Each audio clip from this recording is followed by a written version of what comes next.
Selamat siang Bapak Ibu semuanya. Hari ini kita akan mengadakan diseminasi budaya positif di SD kita tercinta ini. Sebelum kita mulai kegiatan ini, ada baiknya kita berdoa terlebih dahulu. Mari, Ibu Agama.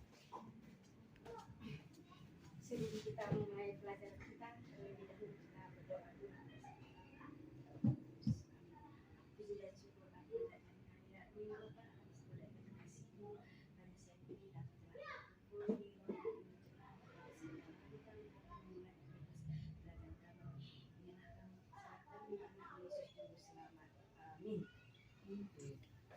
Sebelum kita mulai kegiatan kita ini, kita dengarkan dulu arahan dari Ibu Kepala Sekolah kita agar kita dapat mengikuti kegiatan ini dengan baik. Pada Ibu Kepala Sekolah kami persilahkan. Terima kasih. Selamat siang Bapak dan Ibu semua. Selamat siang. Ya. Ini kesempatan buat kita untuk pengibasan kepada anak-anak didik kita, juga dengan kita sendiri. Judulnya di sini ada diseminasi budaya positif. Jadi setiap kita lakukan itu harus kita pikirkan imbas dari yang kita lakukan itu. Jadi sebelum ini mari kita ikuti dulu, kita terapkan dalam hati kita nanti di dalam kita memberikan kepada siswa, dan kita pun juga bisa sebagai mengingatkan kita untuk bisa melakukan yang positif. Jangan kita memikirkan ke negatifnya, kita ambil positif setiap yang kita lakukan. Kita mulai kegiatan kita ini, kami persilahkan sama Ibu Nova. Kita buka pertemuan kita ini 1, 2, 3. Oke, terima kasih Bu. Baik, kita akan masuk ke materi kita, yaitu diseminasi, di mana nanti tujuan kegiatan kita ini kita berbagi konsep budaya positif dan berbagi pengalaman penerapan budaya positif. Sebelum kita masuk ke budaya positif, ada baiknya kita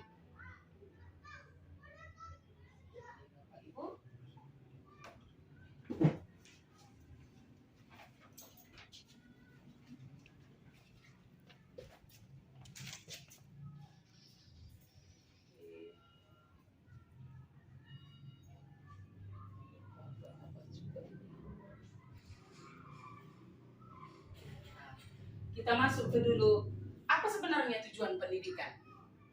Di sini menurut KHD itu Ki Hajar Dewantara, tujuan pendidikan adalah menuntun segala kodrat yang ada pada murid agar mereka dapat mencapai keselamatan dan kebahagiaan yang setinggi-tingginya, baik sebagai manusia ataupun sebagai anggota masyarakat.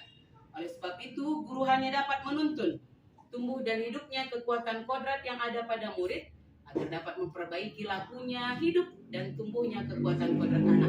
Kalau tujuan pendidikan ini kita diibaratkan sebagai petani ya. Diibaratkan sebagai petani, murid kita bayangkan, kita ibaratkan sebagai tanaman. Jadi seorang petani dia memantau apa yang dibutuhkan tanamannya, itu yang diberikan. Kalau tanaman itu butuh pupuk, itu yang diberikan. Kalau tanaman perlu disiangi, dibersihkan, itu yang dilakukan, sehingga nanti hasilnya terlihat ketika tanaman itu menghasilkan buah. Ya, itu menurut Pak Ki Hajar Dewantara tujuan pendidikan itu. Jadi sebagai guru kita harus menuntun segala kekuatan kodrat yang ada pada murid itu agar nanti dia mencapai keselamatan dan kebahagiaan.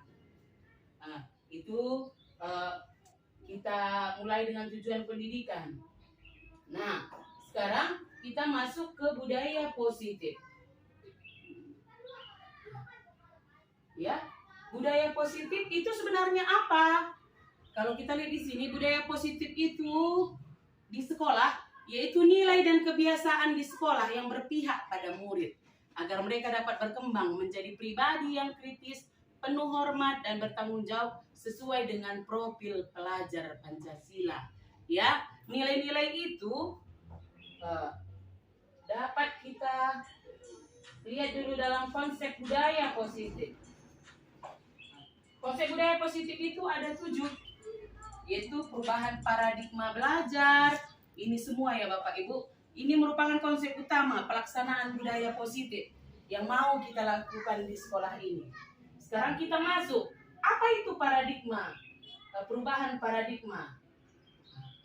Dalam membangun budaya positif sekolah, sekolah dapat menyediakan lingkungan yang positif, aman, nyaman, dan siswa berpikir bertindak itu dengan merdeka, mandiri, dan bertanggung jawab. Disiplin sangat berkaitan dengan kontrol guru dan siswa.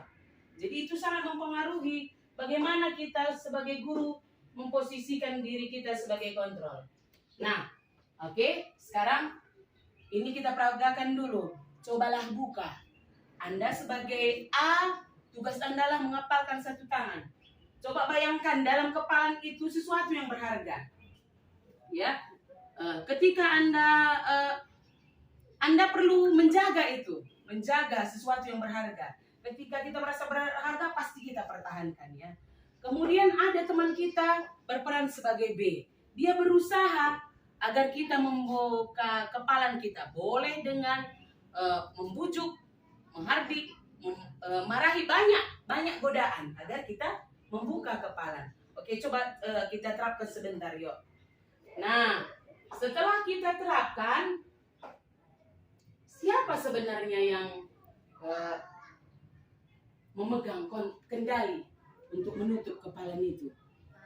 A, diri kita sendiri. Begitu juga dengan hal murid. Ya Bapak Ibu, kita tidak bisa mengubahnya, tetapi yang bisa, yang mau berubah itu harus muncul dari diri kita sendiri, diri murid sendiri. Sekarang kita masuk ke disiplin positif, penerapan disiplin positif. Apa itu? Nah, disiplin adalah kemauan memerintah diri sendiri. Seperti tadi kita peragakan kegiatan cobalah buka, kita mau memerintah diri kita sendiri. Begitu juga halnya dengan murid, menguasai diri untuk memilih tindakan yang mengacu kepada, ini saya garis bawahi, nilai-nilai yang kita hargai. Terus dengan penuh tanggung jawab tanpa terperintah orang lain. Nilai-nilai yang kita hargai itu adalah nilai-nilai kebajikan. Ya, nilai kebajikan itu bisa saling menghormati, rendah hati, bekerja sama, ya, saling tolong menolong, banyak nilai kebajikan, nilai-nilai positif, ya, itu. Tetapi kalau di sekolah kita selalu berlandaskan profil pelajar Pancasila. Kita lanjutkan Bapak Ibu.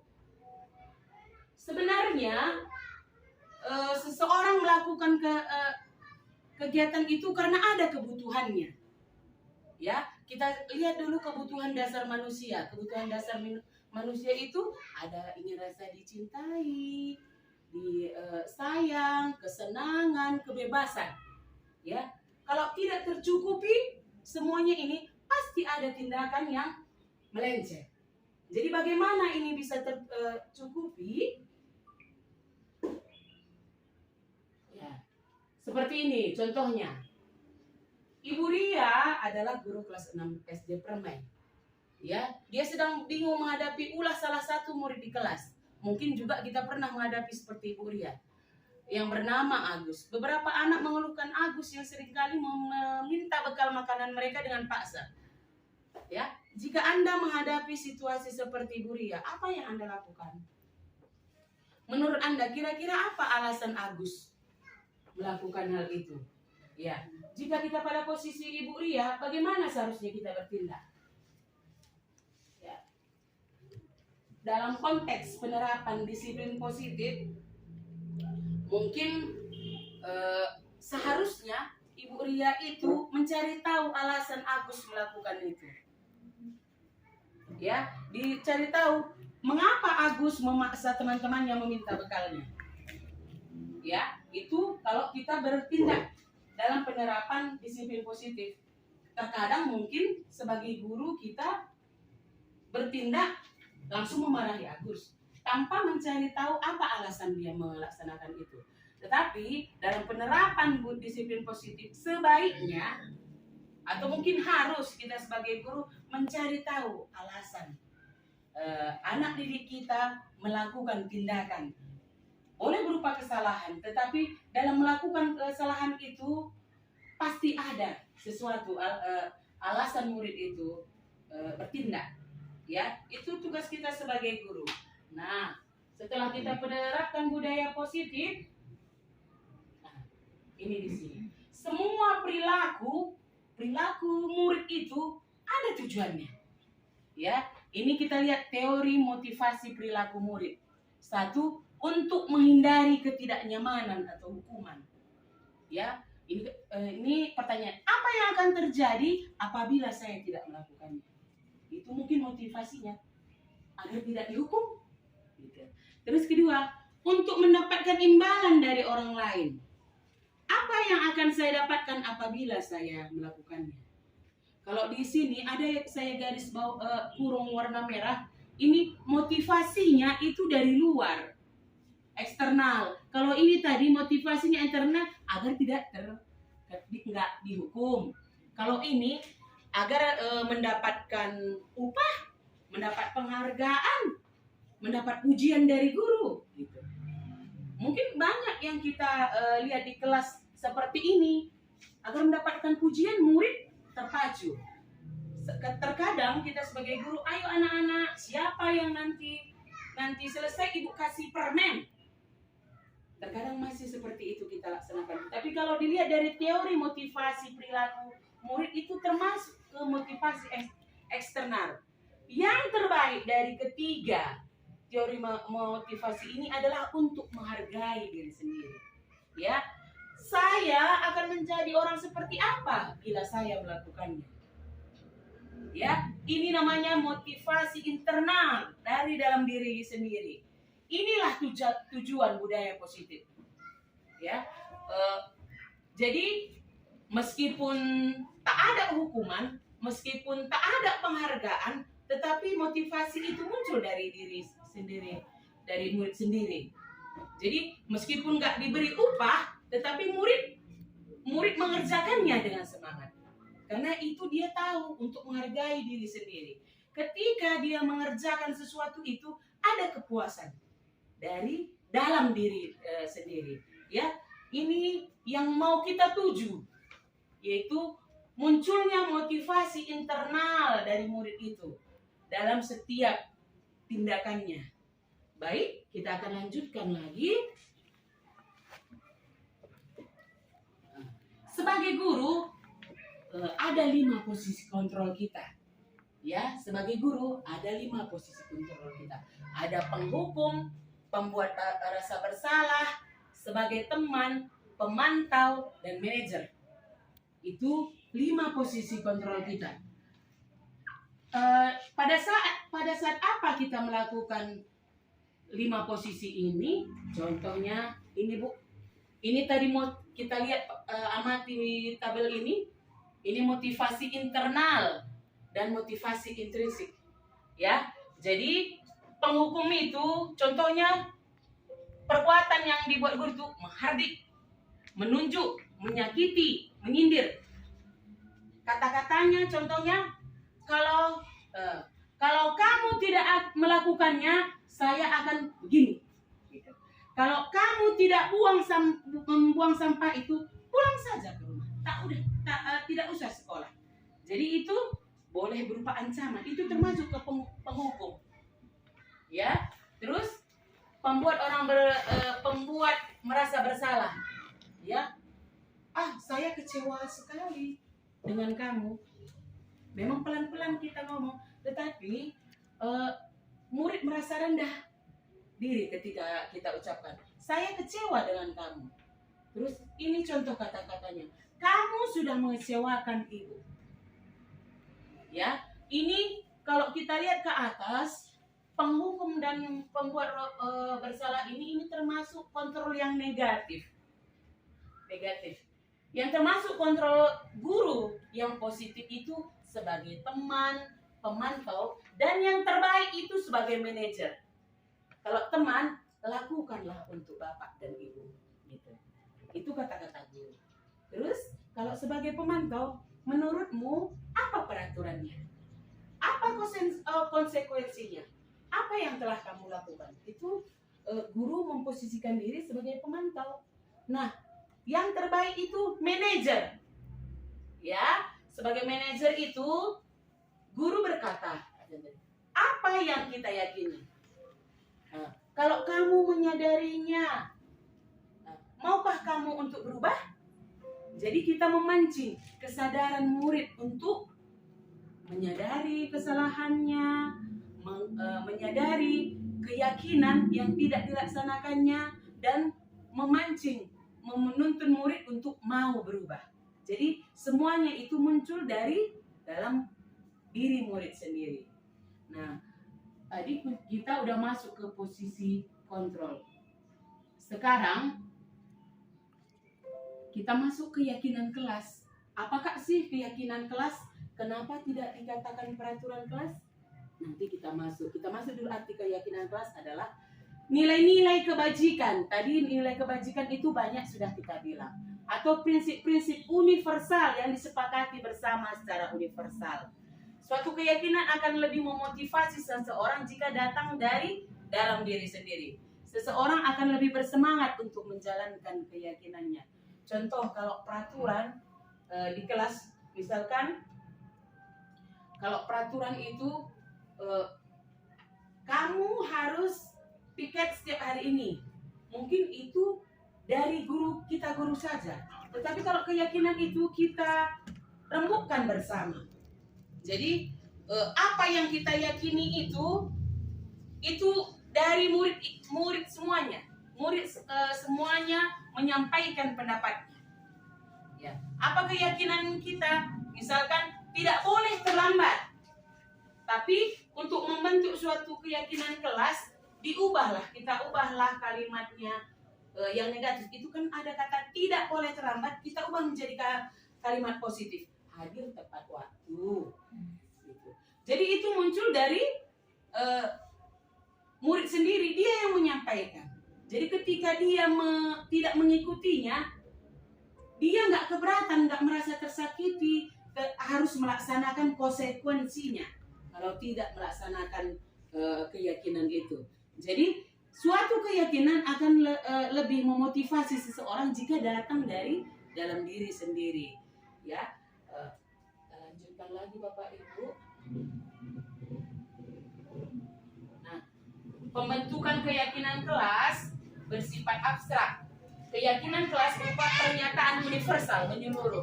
Keyakinan kelas dibentuk tadi dalam bentuk positif seperti tadi yang saya bilang. Untuk menghindari kata tidak, misalkan tidak boleh terlambat, kita perbaiki kalimatnya menjadi bentuk positif, hadir tepat waktu. Gitu. Keyakinan kelas hendaknya tidak terlalu banyak sehingga mudah diingat dan dipahami. Keyakinan kelas sebaiknya sesuatu yang dapat diterapkan. Semua warga kelas ikut berkontribusi dalam pembuatan keyakinan kelas. Terus keyakinan kelas dibuat dalam curah pendapat. Kemudian keyakinan kelas itu dapat kita rubah dari waktu ke waktu sesuai dengan kebutuhan dan situasi kelas kita. Ini adalah contoh bentuk keyakinan kelas yang telah kami buat di kelas 1. Nah, ya, seperti ini. Nih, minta izin ketika keluar kelas, menjaga kebersihan kelas, hadir tepat waktu, berpakaian rapi. Terus ada juga di atas ya Bu, sopan dan santun. Ini contoh keyakinan kelas yang telah dirembukkan. Ini muncul dari murid sendiri. Ketika dia katakan tidak boleh terlambat, kami ubah dengan hadir tepat waktu. Menghargai guru ketika mendengarkan guru, ada kita ubah menjadi bersikap sopan dan santun. Ini adalah contoh keyakinan kelas yang sudah kami rembukkan bersama-sama. Nah, agar murid bisa memperbaiki kesalahannya, ada segitiga restitusi, di mana itu menciptakan kondisi bagi murid untuk memperbaiki kesalahan mereka, sehingga mereka bisa kembali kepada kelompok. ya, dengan karakter yang lebih kuat. Apakah segitiga restitusi itu? Nah, ya, segitiga restitusi itu satu, menstabilkan identitas. Kata-katanya seperti apa? Berbuat salah itu tidak apa-apa. Tidak ada manusia yang sempurna. Saya juga pernah melakukannya. Kita bisa menyelesaikan ini. Bapak, Ibu tidak tertarik mencari siapa yang salah. Tetapi Bapak, Ibu ingin mencari solusi dari permasalahan ini. Yang terakhir, kamu berhak merasa bangga ketika kamu mempertahankan sesuatu yang penting bagi kamu. Itu menstabilkan identitas. Terus,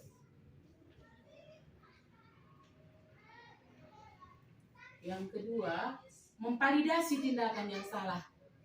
Kamu pasti punya alasan mengapa kamu melakukan itu. Yang kedua, kamu patut bangga pada dirimu karena kamu melindungi sesuatu yang penting bagimu. Dan langkah ketiga pada segitiga restitusi itu, apa yang kita percayai sebagai kelas atau keluarga? Apa nilai-nilai kebajikan yang sudah kita sepakati? Apa bayangan kita tentang kelas yang ideal? Kamu mau jadi seperti apa? Ya, di sini kemarin udah saya praktekkan penerapan segitiga restitusi. Ini videonya ya Bapak Ibu. Nah, boleh kita lihat bersama-sama.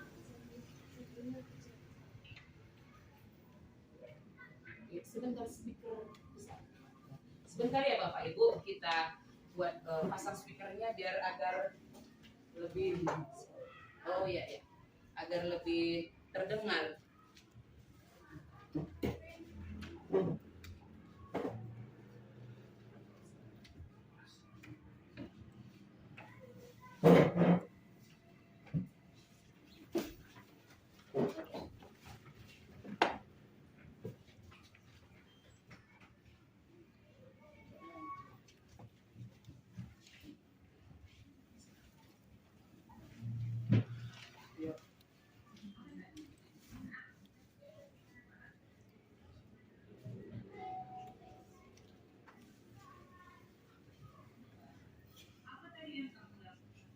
Oke, ini.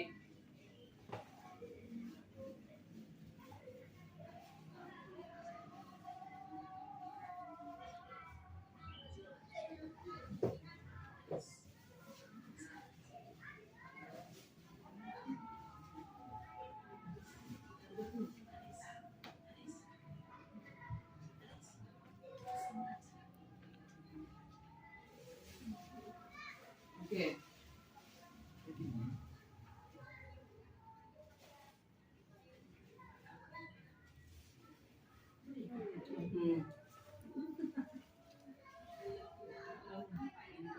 Ini. Oke.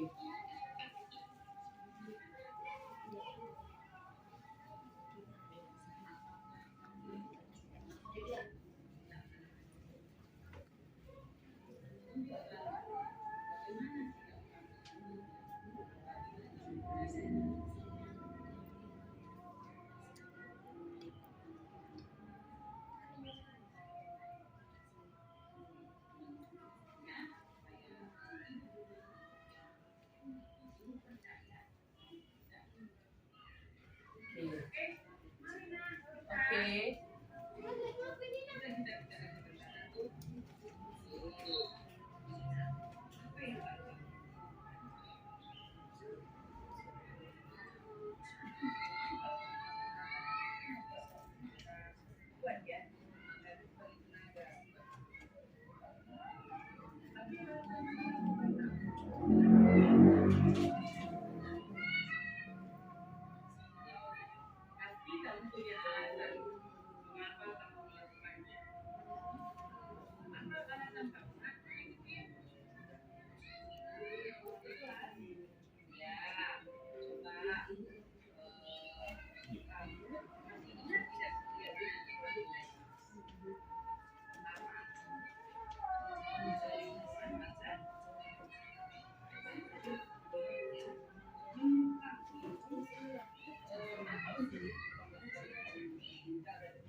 Oke, kita sudah melihat videonya. Sebentar lagi kita evaluasi video ini, kasus ini tadi, di mana dia melaksanakan posisi kontrolnya.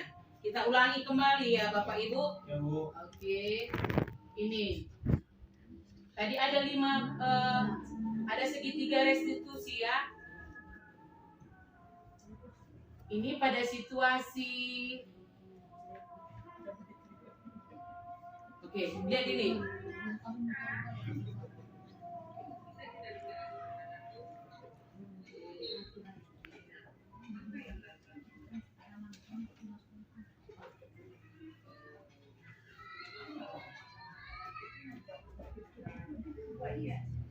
Nah, kalau pada tahap ini, pada waktu bagaimana sebenarnya guru melaksanakan segitiga restitusi? Tadi kita ingat kalau segitiga restitusi itu tahap pertama yang dilakukan oleh guru adalah menstabilkan identitas.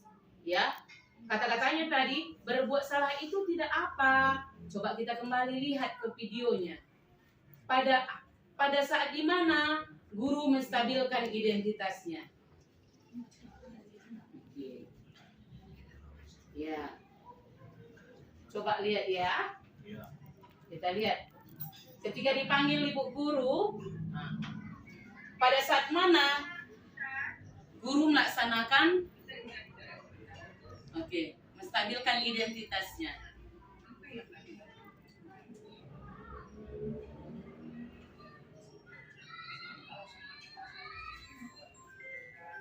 Oke.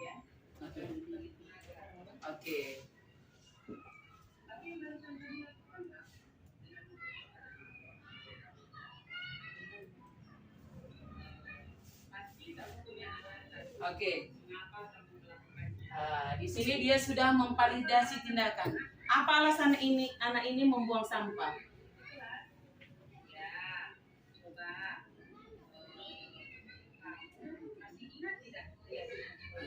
Dan langkah terakhir, guru menanyakan keyakinan kelas yang disepakati.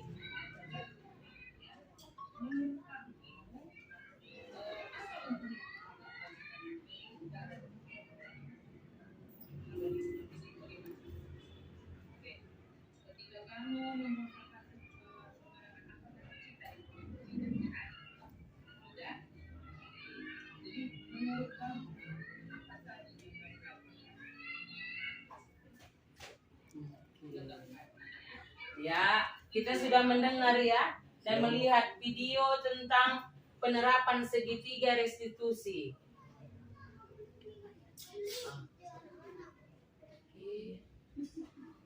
Yang terpenting dari kegiatan kita ini, Bapak Ibu, ya, mari kita merefleksi diri, apakah kita sudah melaksanakan budaya positif ini tadi? Jadi tadi kita kembali ke awal, apakah kita sudah melaksanakan budaya positif di sekolah ini? Dari tadi apakah kita bertindak sebagai penghukum, pembuat merasa bersalah, teman, pemantau, atau manajer. Jadi bukan kita menghakimi, tetapi dari semuanya tujuan kegiatan kita ini setidaknya atau memang sudah diharuskan kita merefleksi diri. Apakah saya sudah melaksanakannya? Gitu. Kembali kita ke tujuan pendidikan tadi menurut Pak Ki Hajar Dewantara itu mewujudkan kebahagiaan yang ada pada murid untuk mencapai keselamatan dalam lingkungannya nanti. Ya, jadi mari kita merefleksi diri. merefleksi diri kita, apakah kita sudah melaksanakannya. Boleh dalam 3 menit kita berpikir, apakah saya sudah melaksanakannya, baru nanti kita berbagi. Kita sampaikan refleksi diri kita. Ya, setelah kita merefleksi diri, tindakan apa selanjutnya yang akan kita laksanakan? Kita ingat-ingat sebentar bagaimana kita selama ini. Ya, boleh saya kasih kita kasih 3 menit untuk berpikir apa yang sudah saya laksanakan selama ini. Ya, kita merefleksi diri, terus apa tindakan yang seharusnya saya lakukan. Ya Bapak Ibu, boleh sebentar lagi kita bergantian menyampaikan saya selama ini seperti apa, tindakan saya selanjutnya seperti apa. Jadi kita merefleksi diri agar memang benar-benar nanti budaya positif ini dapat kita terapkan di sekolah kita ini. Ketika murid kita mencapai kebahagiaan, saya yakin kita juga guru pasti akan bahagia.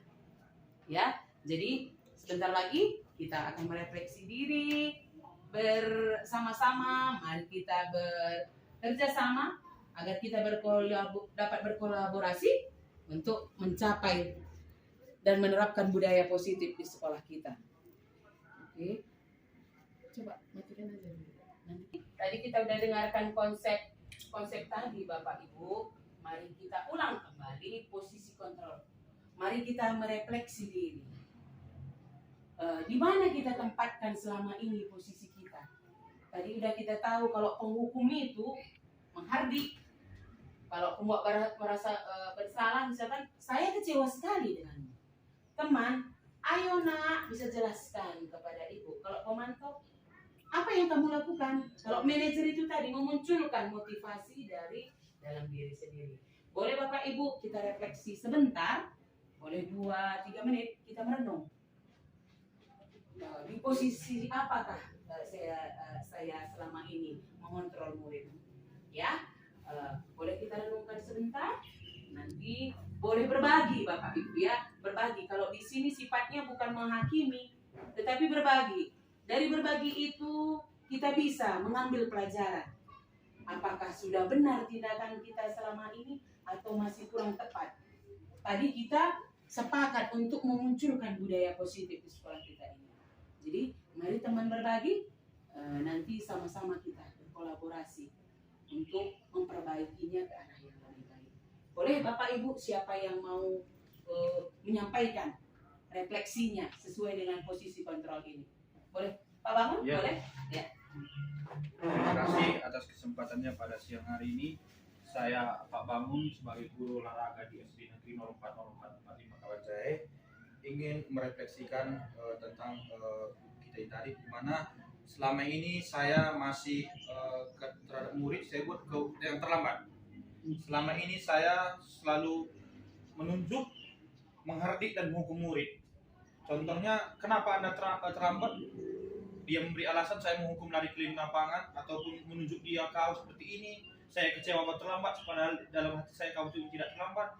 Ternyata setelah saya melihat ini bahwa ternyata yang saya buat ini selama ini ternyata masih hal yang negatif, yang salah. Jadi seharusnya saya sebagai guru olahraga dan seharusnya saya membuat dia sebagai teman, pemantau dan manajer. Jadi murid itu saya tanyai, kenapa kamu terlambat? Dirangkul dia, kenapa? Apa sebab akibatnya hingga dia terlambat sehingga dia telah masuk sekolah. Dan saya juga harus memberi motivasi pengalaman hidup saya, bagaimana saya dulu sekolah tidak terlambat, apa sebab akibatnya supaya Anda tidak terlambat. Jadi saya rangkul dia sebagai teman sehingga seorang anak itu tidak merasa jengkel ataupun dendam sama saya dengan saya memperlukan dia sebagai teman sejawat saya. Jadi tidak ada paradigma bahwa saya itu menghukum dia lagi. Jadi kesimpulan dari setelah saya Ibu Nopa memberikan dan memberitahu kepada saya bahwa menghukum siswa itu bukan solusi. Jadi anggaplah siswa itu sebagai partner, teman, dan menganggap kita sebagai manajernya bahwa ada sesuatu yang kita berikan kepada dia sehingga ada perubahan yang terjadi pada dia. Oke, tepuk tangan. Terima kasih Pak Bangun. Ya, terima kasih. Ya, refleksi Ibu Pak Bangun tadi sangat memacu kita untuk bisa berubah ke arah yang lebih baik. Oke, boleh siapa lagi? Ibu Nanda bisa? Oke, silakan Bu Nanda. Terima kasih atas kesempatan yang diberikan. Di sini saya memperkenalkan diri, saya Nanda Amelia, Ibu Guru kelas 2 SD Negeri 040445 Kawanjahe. Di sini saya ikut sharing apa refleksi yang sudah saya dapat saat mengajar. Posisi kontrol guru yang sudah selama ini yang sudah saya lakukan di sini, saya masih menjadi memposisikan diri saya menjadi penghukum, di mana saat saya memberikan tugas atau pekerjaan rumah kepada murid, ada beberapa murid yang tidak mengerjakannya. Jadi untuk mengatasinya saya masih menghukumnya, seperti menyuruh dia mengerjakan tugas yang sama dengan murid yang sudah mengerjakan PR, tapi dia masih di depan kelas, di depan papan tulis, sampai habis mata pelajaran gitu, sampai dia selesai mengerjakan tugasnya. Dan saya juga masih gimana, maksudnya saya masih menjadi guru yang tidak membuat murid itu merasa bersalah. Itulah. Tapi di sisi yang lain, setelah saya menghukum murid tersebut, di akhirnya saya tetap memberikan masukan atau motivasi supaya kedepannya dia tidak lagi melakukan hal yang sama. Oke. Nah, inilah sekian dari saya. Terima kasih. Oke, tepuk tangan ya. Dari semua tadi yang disampaikan Pak Bangun, Ibu Nanda, kita tahu kalau selama ini mungkin karena kita belum paham, belum ada penyampaian tentang posisi kontrol ini, ya. Jadi dari materi ini tadi kita mungkin nggak salah sebenarnya, tetapi masih kurang tepat, boleh kata itu lebih baik, kurang tepat. Jadi kita hari ini menyadari bahwa tindakan kita masih ada yang kurang tepat, tetapi refleksi kita hari ini semakin menguatkan kita. Kita tadi mau mengarah ke yang positif, ke arah yang positif, sehingga kalau kita bertindak positif, saya yakin kita dapat menerapkan budaya positif di sekolah kita ini. Baik Bapak Ibu, kita sudah menyampaikan materi tadi, saya sudah berbagi tadi. Sekarang tugas mungkin boleh kita diskusikan dan kita pikirkan kasus yang pernah kita alami selain yang disampaikan Pak Bangun dan Bu Nanda tadi. Apa kasus yang kita hadapi di kelas selain yang disampaikan Bu Nanda tadi, dan yang kita diskusikan, kita tidak kembali lagi kepada tindakan yang kita belum tepat tadi, tetapi yang kita diskusikan yaitu apa seharusnya tindakan kita, ya, setelah kita mempelajari budaya positif, terutama sebagai manajer tadi. Dan kita juga sudah tadi mendengarkan segitiga restitusi, ya, segitiga restitusi, di mana tadi menanyakan pertama menstabilkan identitas, ya. Oke, boleh kita rembukkan bersama-sama. Saya pernah begini, nanti tindakan saya seharusnya seperti apa? Kita sampaikan juga nanti kasusnya, lebih kasus. Boleh kita kerjakan sama-sama, di mana tadi tahap tindakan kita pada segitiga restitusi itu menstabilkan identitas. Menstabilkan identitasnya itu tadi kata-katanya seperti apa? Kita kembali, berbuat salah itu tidak apa-apa. Itu menstabilkan itu langkah pertama. Kemudian langkah kedua, ya, menanyakan keyakinan, validasi dulu baru menanyakannya. Kamu pasti punya alasan mengapa kamu melakukan hal itu. Kamu patut bangga pada dirimu. Itu kata-kata yang ketika menstabilkan tindakan yang salah. Dan yang ketiga, ketika langkah yang kita lakukan, menanyakan keyakinan kelas. Apa keyakinan kelas kita? Oke, bisa kita kerjakan Bapak Ibu? Kita ingat kasus yang ada di kelas kita? Oke, mungkin 5-10 menit kita bekerja sama ya. Kemarin ada kasusku seperti ini. Menurut Ibu, kalau begini apa yang harus saya katakan? Boleh kita bekerja sama ya Bapak Ibu ya, berupa 2-3 orang untuk mendiskusikannya. Baik. Boleh ini kartunya ya. Jadi nanti dia itu sebetulnya nggak bisa pada anak. Oke. Iya. Boleh Bu di sini. Kalau nggak ditulis pun boleh, tetapi setidaknya ada kasus-kasus yang kita hadapi, boleh kita. Anak-anak gitu kan ada kesalahan. Kau pun anak selalu kau bapakmu begini, kau begini, akhirnya nggak boleh gitu kan. Oh, kan bisa gitu keadaan. Memang sering kita lakukan itu. Kita ambil kelemahannya baru kita berbicara. Itu pantang. Jadi siswa itu tersakiti. Iya, tersakiti dia. Lama, jangka panjang. Ingatnya sampai tua. Macam-macam kita bukan kita kembali ini kita kan tahu video itu keberatannya hanyalah tempat kebuatannya aku mengutarakan sama ibu itu. Kapkene dia begini. Siswa juga tapi karena kamu semangat begitunya dia ada terpikir kita anak-anaknya juga Kadang-kadang diskusi orang beberapa kali kamera susah.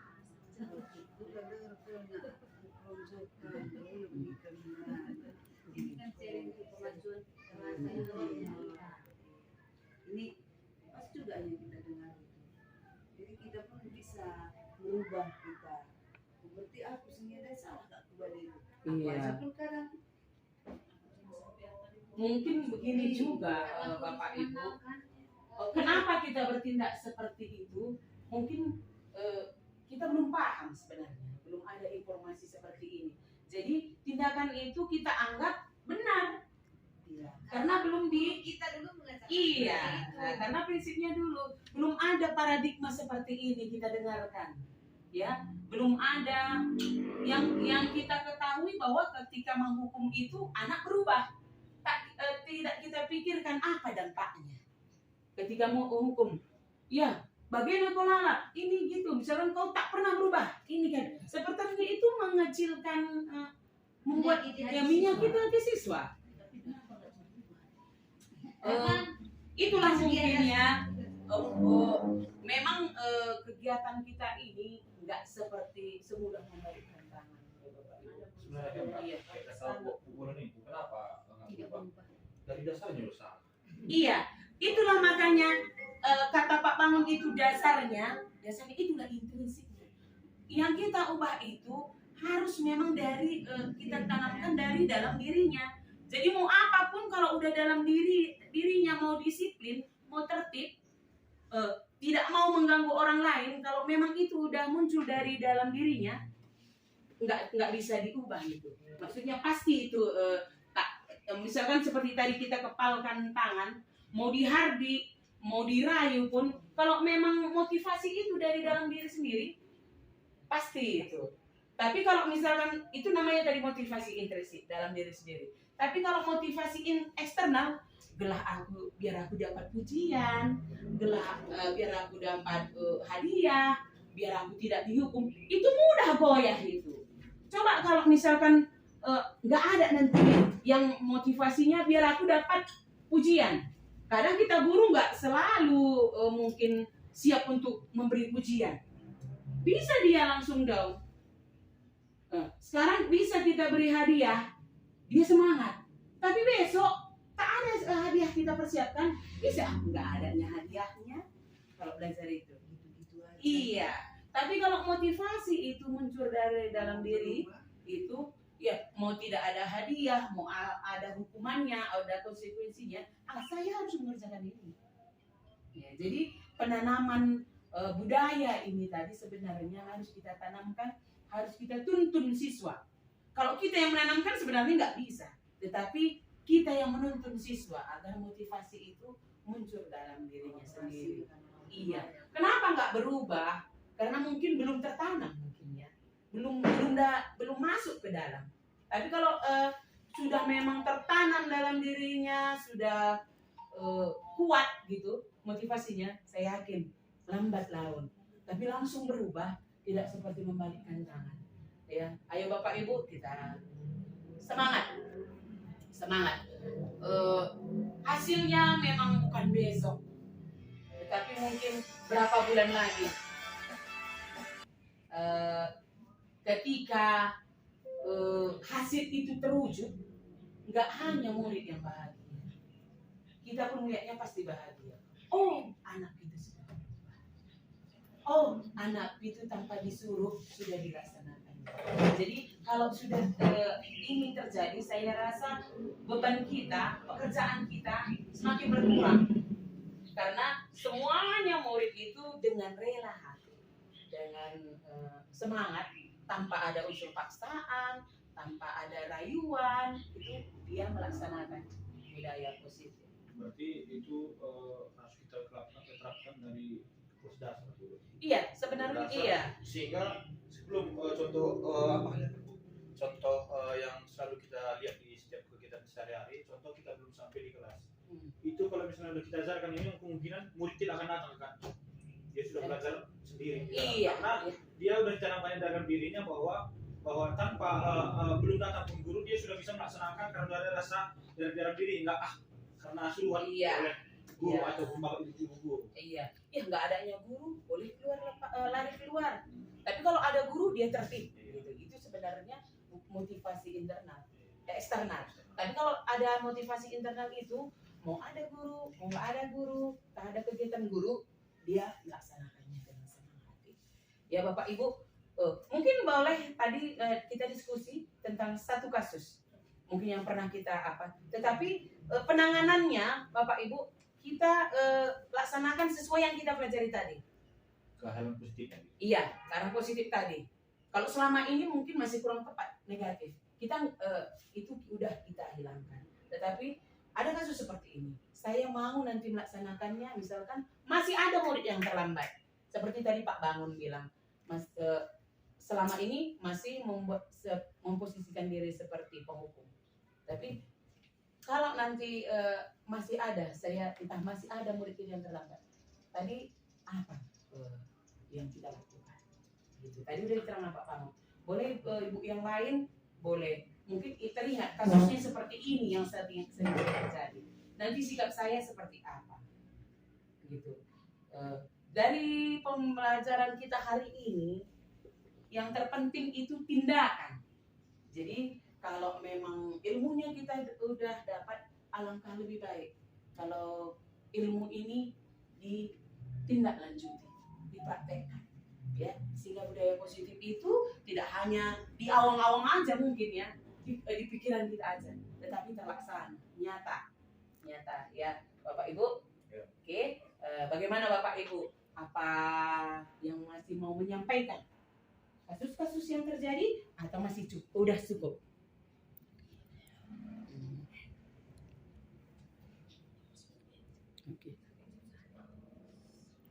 Oke, saya Kembali, Oke. Pak Bangun. Oke. terima kasih. Di sini saya keluarga tadi, setelah kami rembuk tadi dengan beberapa guru yang piket pas murid terlambat, saya mencontohkan murid kelas 4A yang bernama Eri dan si Andro.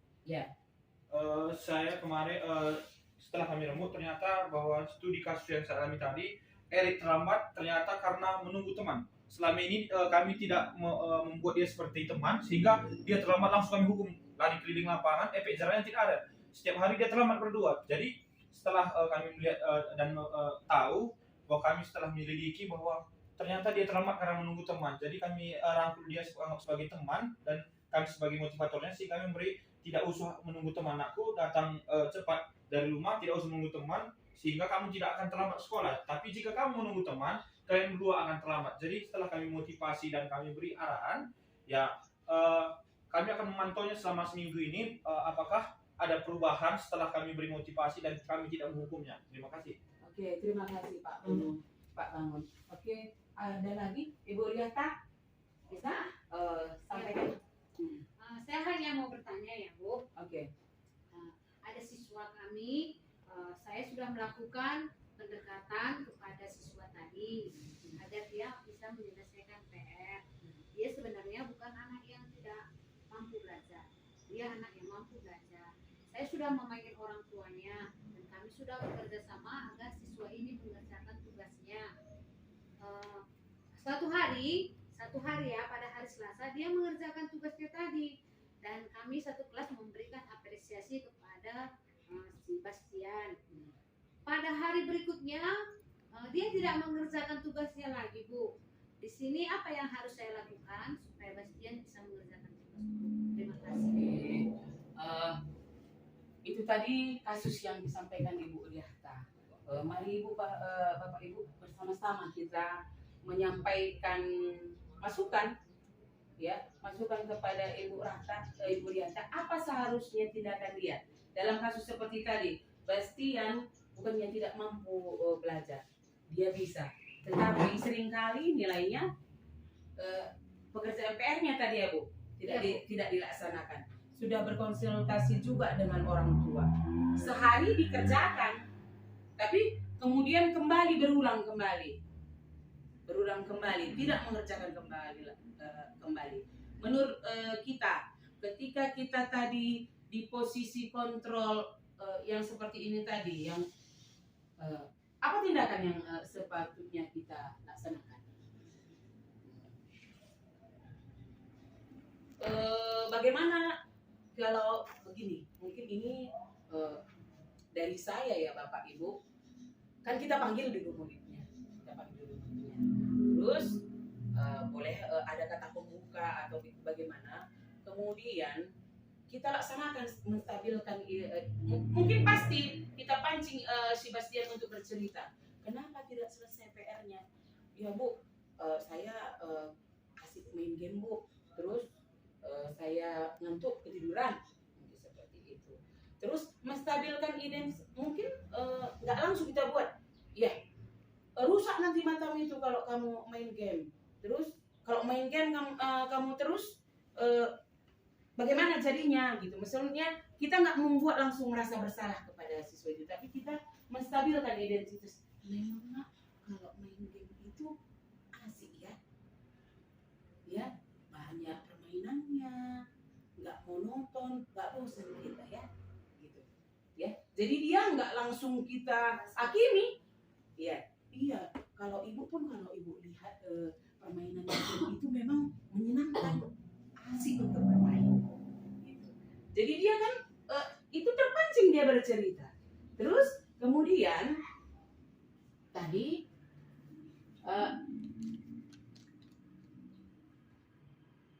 terus kita tanya, menurutmu apa penyebabnya makanya ibu panggil kamu? Mungkin dia dengan malu-malu, tadi PR saya nggak siap. Tadi kita stabilkan dulu identitasnya. Saat ibu dulu juga seperti kamu waktu SD, pernah nggak selesai PR? Tadi kamu bilang main game, iya memang main game itu memang asik. Tapi coba ibu tanya kepada kamu, apa yang tidak kau lakukan? Kalau kan kita sudah ada keyakinan kelas, apa yang tidak kamu laksanakan? Apa keyakinan kelas kita dulu gitu? Tadi menanyakan keyakinan untuk menyelesaikan setiap tugas, Bu. Apakah kamu lakukan keyakinan kita itu? Pasti dia katakan tidak. Ketika dia katakan tidak itu, menurutmu apa tindakan kamu selanjutnya? Untuk selanjutnya, Bu, saya akan kurangi main game. Mungkin seperti itu jawabannya. Itu langkah mungkin katanya, saya kurangi main game. Terus mungkin masih main game Bu, tapi waktunya cuma sedikit. Kemudian saya kerjakan PR saya. melaksanakan itu karena jalan keluarnya tadi itu muncul dari dirinya sendiri. Nggak kita, kamu harus melaksanakan ini. Kamu pulang sekolah kamu kerjakan. Kurangi main game. Mungkin dibilangnya iya saja. Iya bu. Lewat itu pulang ke rumah dia main game lagi. Tapi tadi kan dengan melaksanakan segitiga restitusi ini tadi, kita munculkan motivasi dari dirinya sendiri. Iya bu, nanti saya kurangi main game bu. Lambat launnya nanti nggak lagi saya main game. Saya utamakan mengerjakan tugas saya bu. Gitu. Kamu mau melaksanakannya seperti kamu katakan? Gitu. Pasti saya mau bu.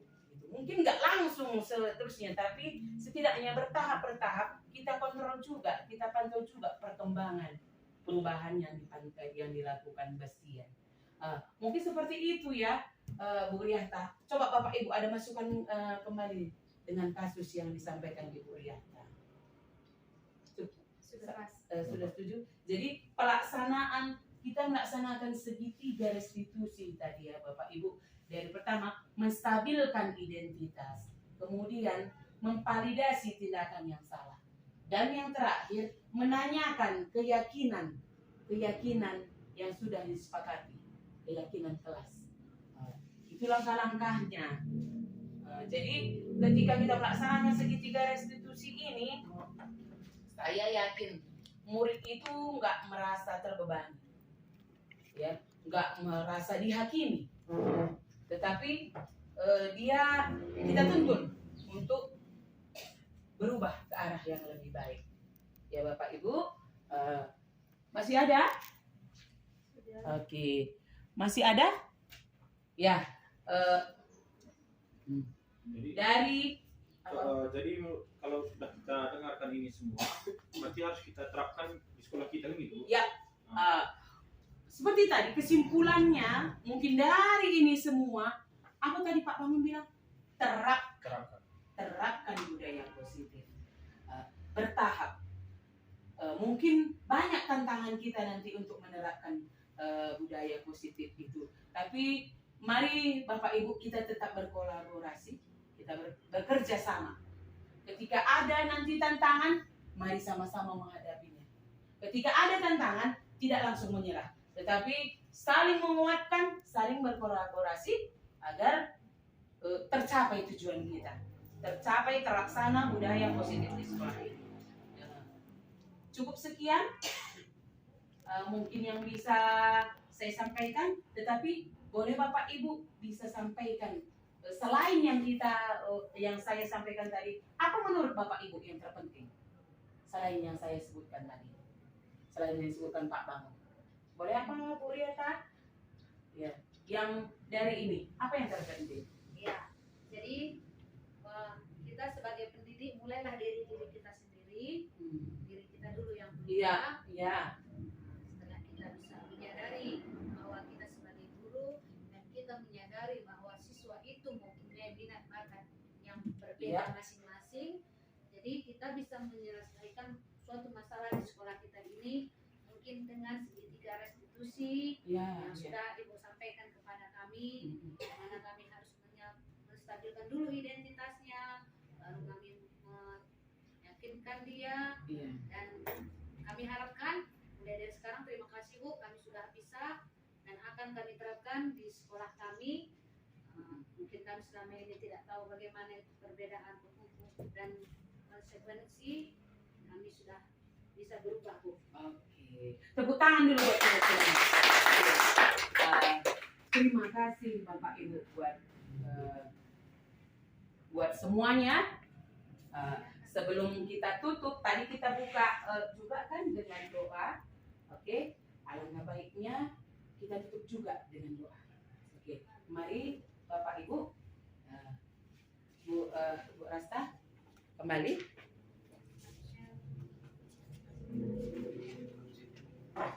Jangan lupa nanti Bapak Ibu ya, informasi tambahan untuk mengisi absen ya. Oke, kita berdoa ya.